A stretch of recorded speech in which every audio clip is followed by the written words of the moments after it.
Hello, everyone. My name's Michael Zick. I'm a reality alignment coach based in Los Angeles, California. And this is my first video. So, naturally, it's probably going to suck because, well, it's my first video and we don't do things perfectly on our first try.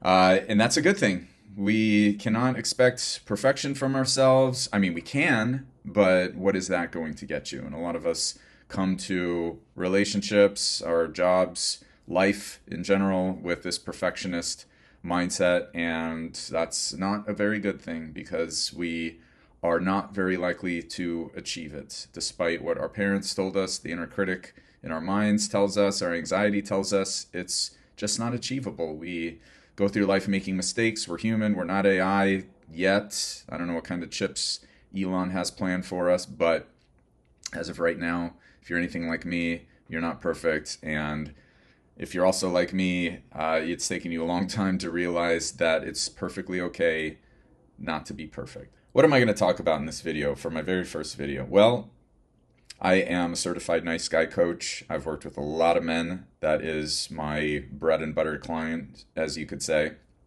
I have worked with women, and that's great too. It's just primarily men have come to me through nice guy work and the book No More Mr. Nice Guy, written by Dr. Robert Glover. He's one of my mentors and honestly just one of the best men's coaches and authors out there, period. So check out his work. A lot of my theories and practice and methodologies come from him. What do I do? Well, I'm a coach. I do sessions. I've done groups. I'd like to do in-person events. That's my next venture.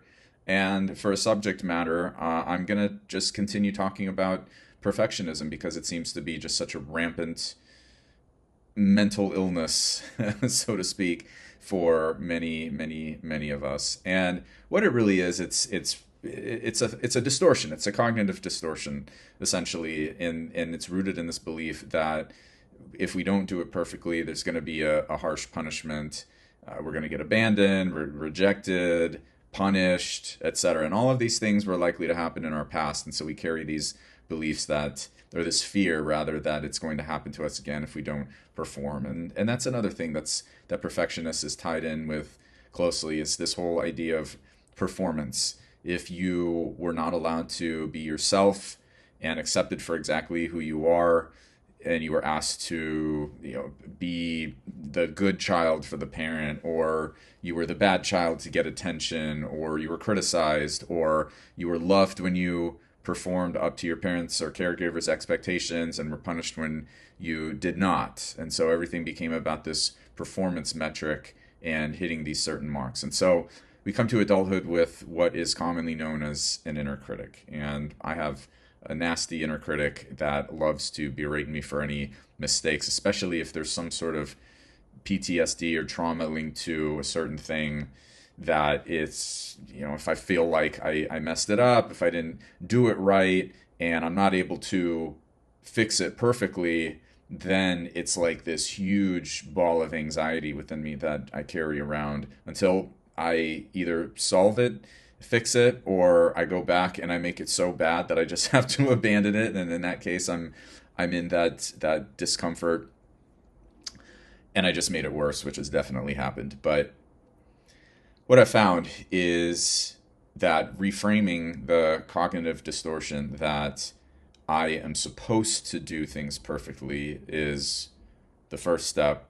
And then the next is to how to deal with the emotions, how to deal with the anxiety around doing something imperfectly and just leaving it, or fixing it as best as you can and then leaving it, is to, it sounds counterintuitive, but actively leave things unperfect. This is kind of like in line with exposure therapy. In fact, it is more or less exposure therapy, which is essentially you do the thing that scares you or brings you anxiety, and you expose yourself to it, and you just feel the feelings and you feel the discomfort, and you practice that. Like, for example, I messed up a cabinet in a kitchen that I had remodeled, and I painted it and painted it and adjusted it and painted it and did all these things, and I just started to make it worse and worse and worse. And finally I had to just leave the damn thing, and it drove me insane. I wanted to literally take the cabinet down, take the door, sand it, um, prime it, repaint it so it's perfect, fill in the hole, re-drill the hole, and all this stuff. And it's just, okay, what is the payoff? What is it really, really worth? And I went back and I looked at it after I let the emotion settle down, and I just actively left it there, as hard as that was for me. And I went back and it's just like, it's not that bad.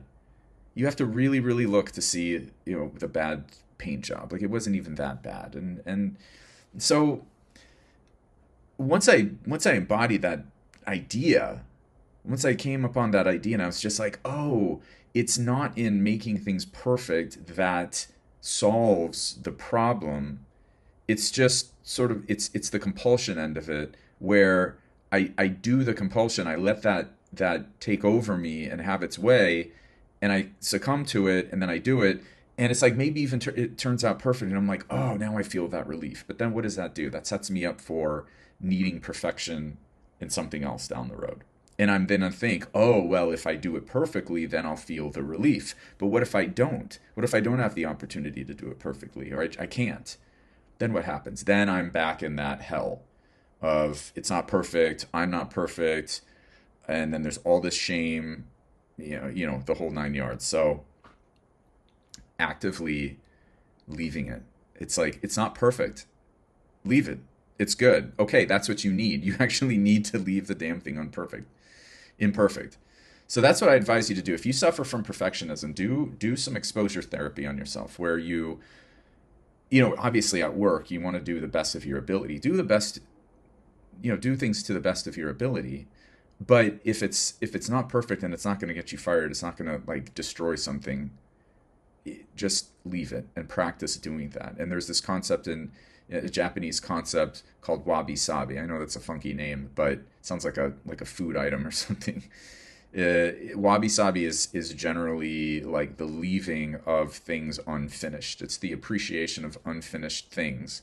And in home remodeling, it's actually pretty cool, because you kind of leave some rustic edges. It's like exposed ducts in the ceiling in a loft, or like concrete floors that are just finished with no carpeting, no tiling, no wood over it, just the concrete floors, and something rustic and unfinished. There's actually something pleasant about that.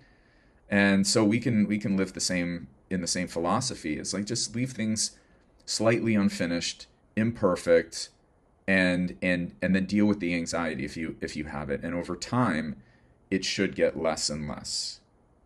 And that's the trick, is that by exposing yourself to the uncomfortable imperfection, you actually will experience less discomfort over time. So that's my takeaway for today. My first video. Hope you enjoyed it. Hit like, subscribe, all that stuff. Leave a comment, and you could expect more of these. Thanks for watching.